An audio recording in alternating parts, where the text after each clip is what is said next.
welcome to the Election Show. I'm your host, Dr. Christina Greer. I'm an associate professor of political science at Fordham University and co-host of the FAQ NYC podcast. Joining me today, as always, via Zoom is Matt McDermott, communication strategist and vice president of Whitman Insight Strategies, and also with me is political analyst and professor of political science at Columbia University, Lincoln Mitchell. Matt, I want to start with you. Since we last met, the three of us last week, Supreme Court Justice Ruth Bader Ginsburg passed away. She was known to be one of the more left-leaning or liberal-leaning justices, which now opens up a new seat for the court, leaving possibly another seat for Donald Trump to fill. This could be his third seat if he's able to do that. For our viewers, if you may remember, when President Barack Obama was in office in March, he had an open seat and he tried to fill it, and the Republicans blocked him. He was trying to nominate Merrick Garland, and their argument essentially was it was too close to the election and he wasn't allowed to do it. And they were successful in making sure that he did not fill that seat. Fast forward, we have Donald Trump. Ruth Bader Ginsburg has passed away in September. The election is in November, and we see Republicans falling in line and saying that this is not only something that the president should do, but something that he must do. A complete and total about face. So, Matt, I want to start with you because you're in DC right now, and we know that Justice Ginsburg is lying in state, and she's, from what I hear, the first woman to be laid to rest.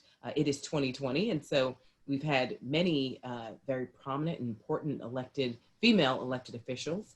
And so the fact that she's the very first woman to lie in state says something about our democracy and how we still have many roads to cross when it comes to not just racial equity, but clearly gender equity as well. But I want to get some of your thoughts and reflections about Justice Ginsburg.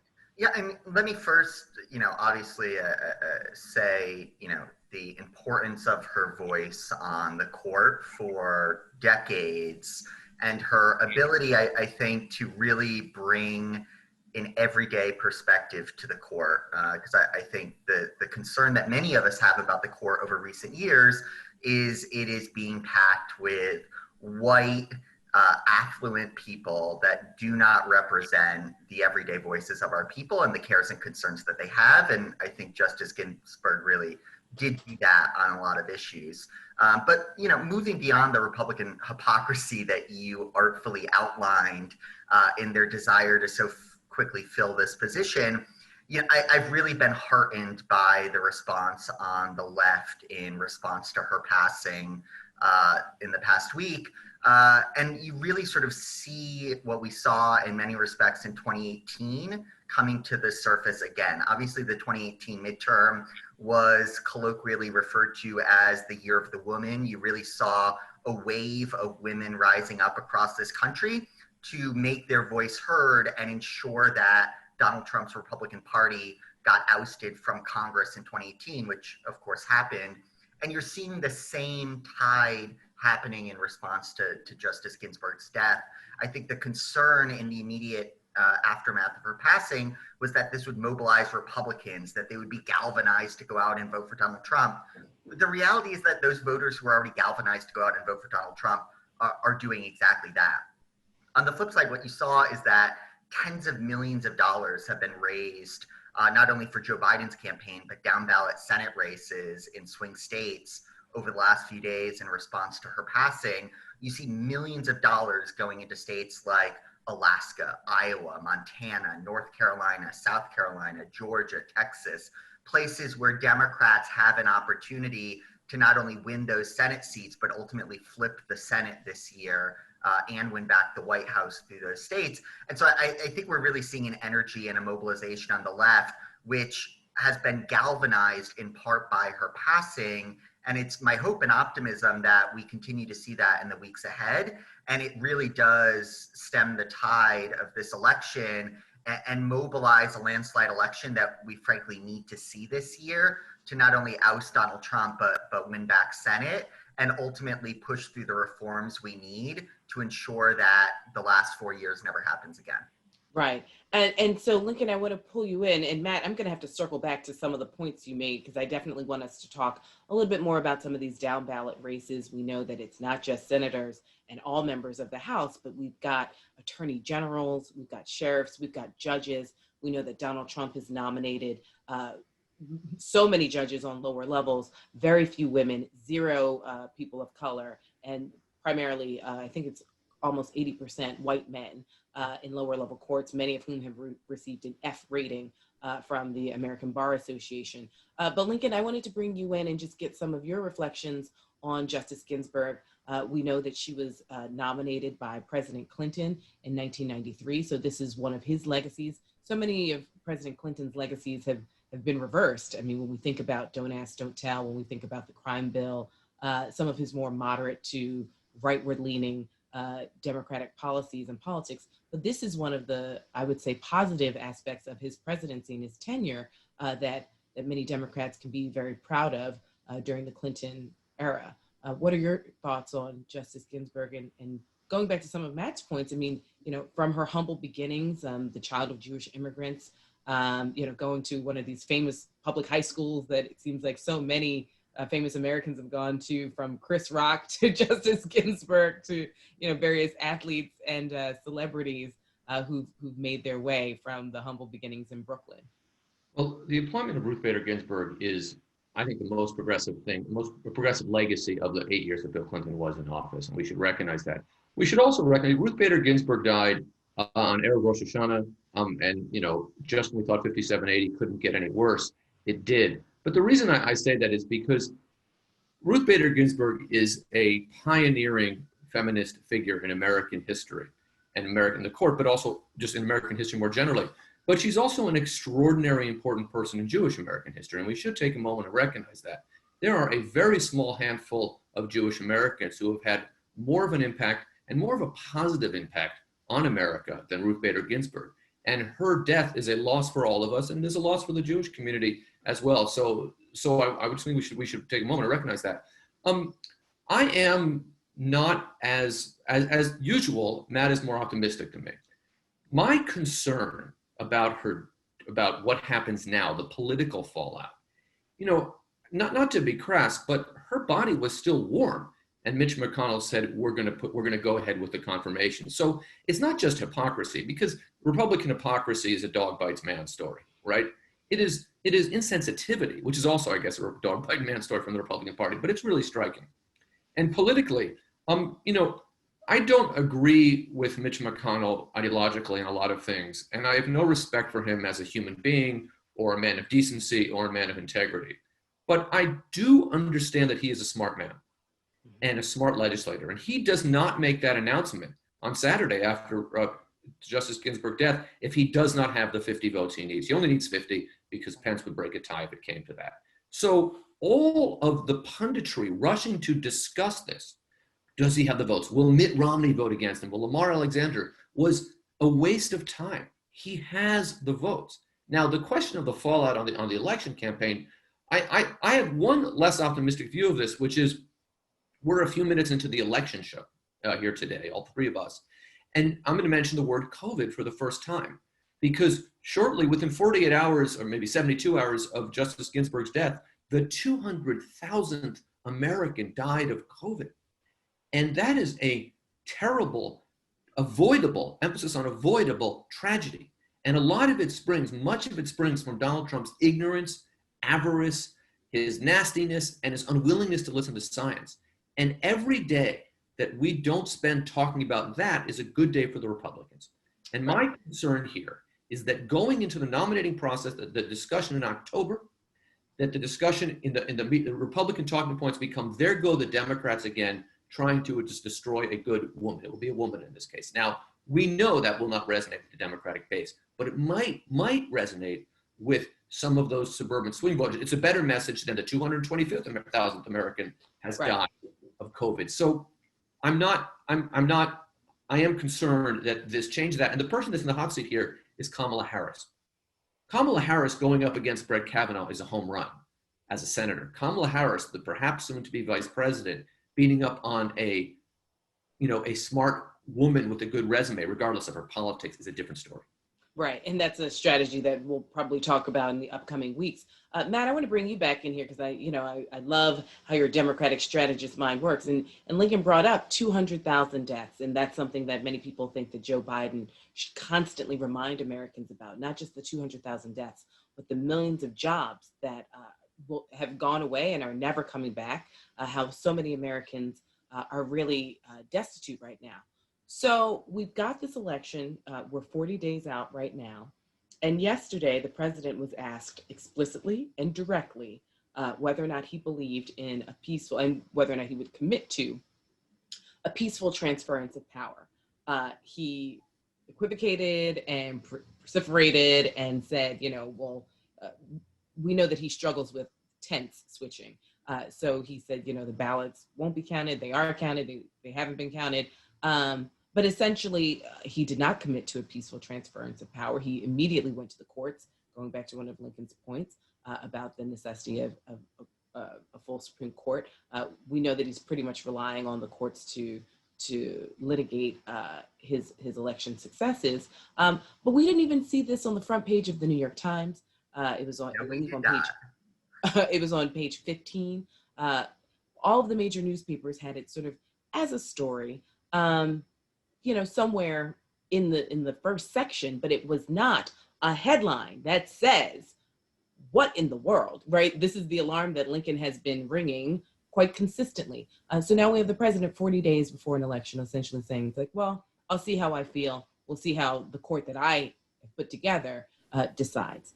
What should Joe Biden do? Should he focus on this? Should he stay focused on the 200,000 American deaths and counting? Should he focus on the economy? What would you advise the Democrats to do to make sure, as you started off saying, Democrats are going to need a landslide for this to be an open and shut case. They will essentially need a reverse 1972 map. And so for our viewers who are watching this, Google the Electoral College map of 1972. You'll see that it's all red with one blue state. The Democrats essentially need the reverse of that map. They need the 2020 version where it's all blue and one tiny little speck of red, which we know they probably won't get. But as a strategist, what should the Democrats and Joe Biden and Kamala Harris in particular, since Lincoln laid out how it would be difficult for her as a senator to go after possibly another, not just female judicial nominee, but we're assuming possibly a female of color, maybe a Cuban American nominee. What should the Biden-Harris strategy look like in these next 40 days? And I think this is sort of where the court comes into play, because I think you can actually bridge the gap and talk about both issues. And you do that in part because the biggest single issue that will be coming before the Supreme Court in the next term is whether or not we overturn the Affordable Care Act and ultimately throw millions of Americans off their health insurance for having pre-existing conditions. In the midst of a global pandemic. In the midst of a global pandemic, in which Lincoln points out over 200,000 people have died in this country under Donald Trump's watch. And so let's just be clear about the importance of the court. Republicans and Donald Trump have brought forth a lawsuit to take millions of people off their health insurance in the midst of a pandemic, and are actively pushing a new nominee onto the court to do exactly that, to overturn the Affordable Care Act. So we could not have more stark terms in terms of what this election is about. I'll add that another reason why they're trying to push someone on the court before the election is because Donald Trump, the weak man that he is, has made clear that he will use all levers of the government to advantage his reelection. We saw what they did with the post office, trying to slow down mail and ultimately try to prevent people from voting by mail. And now they're trying to do the exact same thing with the courts.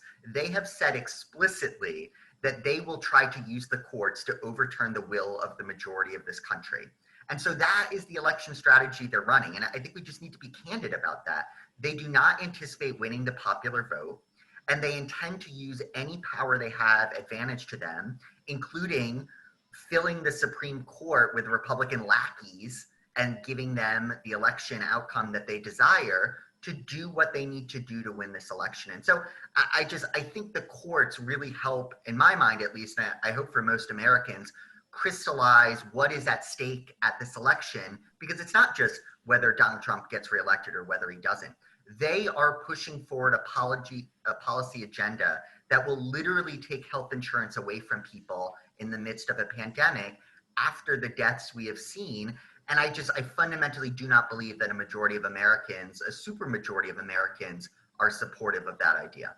Lincoln, what do you think? This landslide scenario, it's fun to talk about it. It would be nice. It's a fantasy. Right. A big win for Biden here is 52-45 in the popular vote with 3% sprinkled around, and carrying enough states by a slim margin, you get 340 electoral votes, and that's contestable by Donald Trump. The first thing I would say is I think we should be very clear. Donald Trump is stealing this election right now, as we speak. In North Carolina, ballots are being dismissed on technicalities coming from elderly African-American Democrats. We know that. He is stealing this election. What Biden, and we also know something else. I think every Republican operative and consultant who has a brain in their head knows that Donald Trump has no chance of winning a free and fair election. 55% of the American people consistently dislike him. Only about 40 to 45% approve of him. He has no chance. This election, he cannot win this election. What the Biden-Harris strategy must be is to recognize this election doesn't end November 3rd. It doesn't end November 10th when more states come in. It ends January 20th. The strategy here is to make Joe Biden president, not just to win an election. You have to do one to do the second, but one isn't enough to do the second. What they should be doing is thinking through, what are you doing? Me, you, the person viewing this, the person not viewing this, between November 4th and January 20th. And that is, we've talked, Michelle Obama, in other words, and others have stressed the need for a voting plan. We need a democracy plan. We need to plan for mass mobilizations. We need to plan to protect the places and people counting the votes. We need, and if there's enough of a presence there, an illegitimate Supreme Court, which is what we're talking about, and an undemocratic Senate, they're not going to be able to back Donald Trump up on this. But if we turn this over to smart election lawyers, I don't care how smart they are, the fix is in. Any challenge, any legal challenge that ends up in the Supreme Court is a win for Donald Trump, full stop. We have to recognize that. So I think, so think about this as an election plus, be prepared for the post-election mobilization and start organizing for it now. I'm in California now, but it gets chilly in places like, Michigan, Wisconsin, Pennsylvania, and people are going to need to be on the streets. And so the Democratic Party and the people, the organizations with some resources behind them need to be thinking about that. How do we keep these people warm? How do we keep these people safe in the time of COVID? How do we have enough, porta potties, et cetera, et cetera? But let me just add to that, because I completely agree with Lincoln's point. I would just, putting my communication strategist hat on and sort of also communicating a message to our listeners, this close to an election, fears about election rigging and disenfranchisement only lead to cynicism and apathy, right? It leads people to think, my vote's just not going to be counted, and so it's not important for me to participate. That is not a message as Democrats we need to be presenting to voters in these final weeks. And so recognizing those challenges aside, people need to know the importance of making their voice heard and the importance of them participating in this election.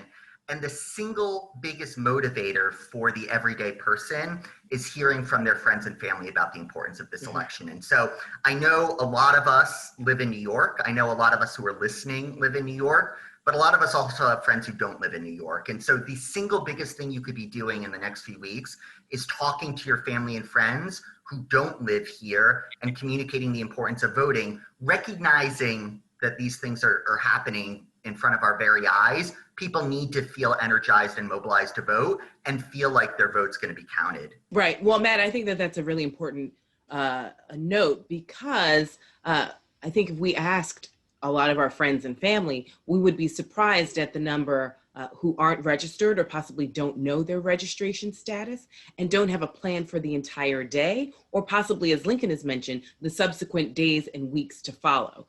Because we have 50 different laws for 50 different states, depending on what state our viewers live in, and those who are watching this on Facebook and other entities, some states you can vote early, others you can vote by mail, some you can vote using a drop box, others you can only vote the day of the election. And knowing those possibilities, I was talking to some election specialists, and they argue that even if your state has the option to vote early, they suggest not going the very first day of early voting or the very last day of early voting, because that's usually when the rush occurs. Obviously not going the first thing in the morning, during lunchtime, or right before they close, because again, that's the rush. So if you have a limited schedule, really thinking through what the plan looks like, because we know these feel-good stories in the media about people waiting online for 10 hours to vote. They try and make it seem like this is such a great opportunity for an 80-year-old Black woman to exercise her democratic right.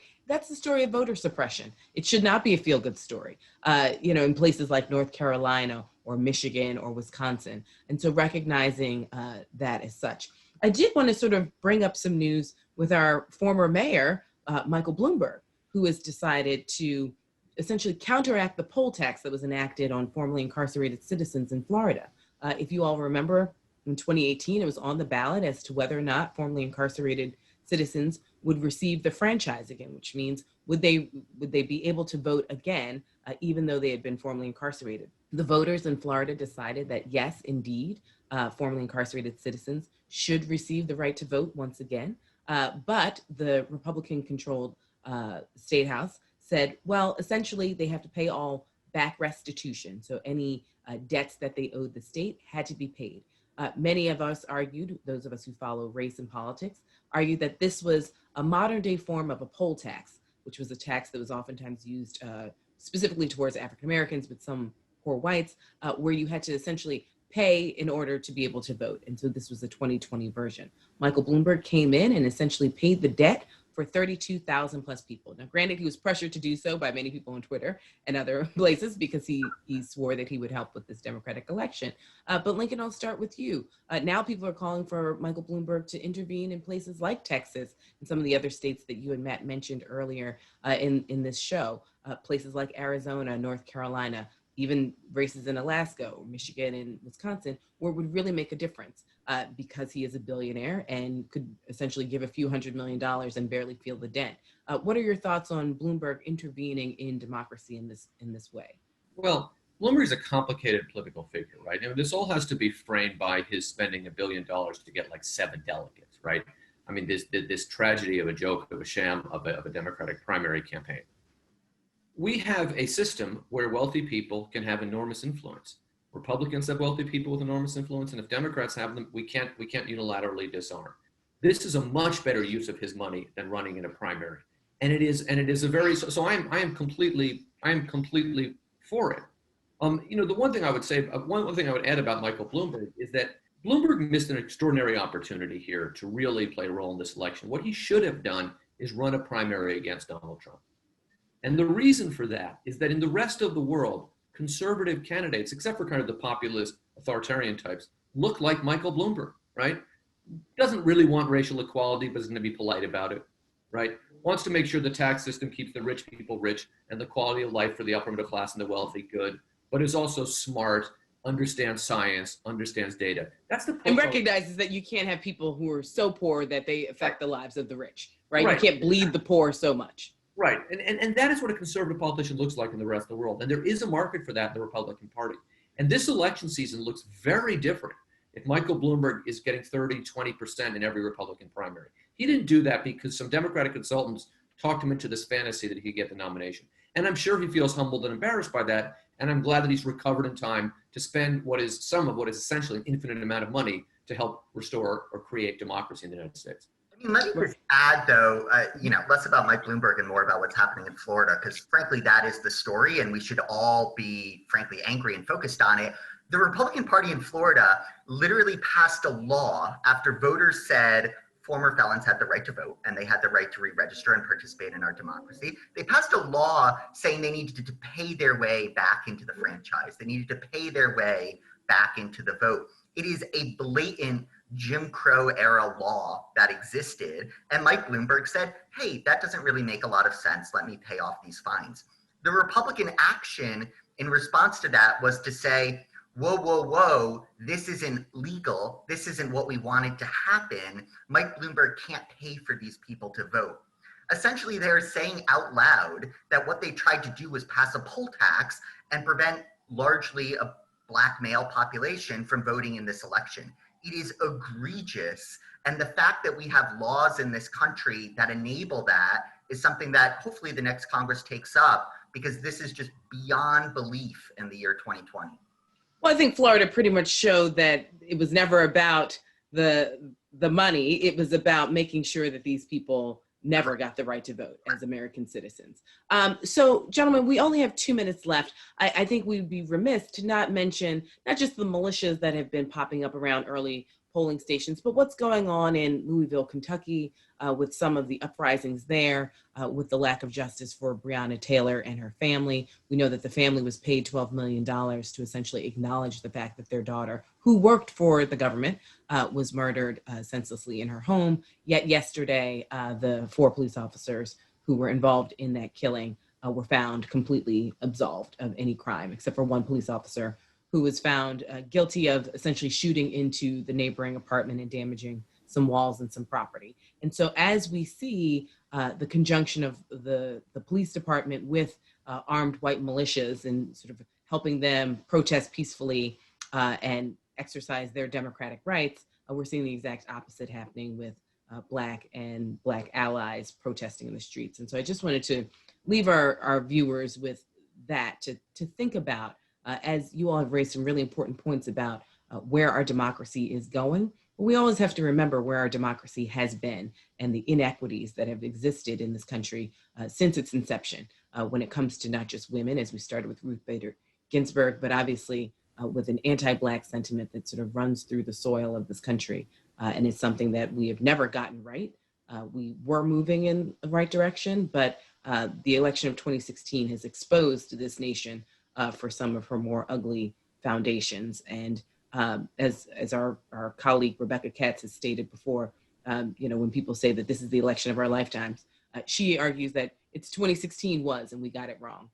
So this is our last chance to get it right. So I want to thank you all for joining me, as always. That's all the time we have.